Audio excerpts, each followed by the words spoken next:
তোমাকে মানুষ যত কষ্ট দিবে তুমি তত বেশি চুপ থাকবা, আর তোমার সব অভিযোগ, তোমার সব কষ্ট আল্লাহর উপরে ছেড়ে দিবা।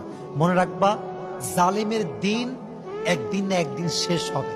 কেউ তোমার দীর্ঘশ্বাসের কারণ হবে, কেউ তোমায় কষ্ট দিবে আর আঘাত করবে, সে খুব বিন্দাস আরামে থাকবে, এটা কোশ্চেন কালো সম্ভব নয়, কারণ এটা ন্যাচার অফ ল, এটা রিভেঞ্জ আছে। এমন একটা সময় আসবে যে তোমাকে কাঁদিয়েছে সে একদিন কাঁদবে, এটা কিন্তু পৃথিবীর নিয়ম, বাস্তবতা এইটা। এর জন্য মাথায় রাখবা, তোমাকে যে মানুষ যতই কষ্ট দিক না কেন পাল্টা গালি দিবা না। তোমার ভরসার জায়গায় একজন আওয়াজ দিয়ে বলে, তিনি কে?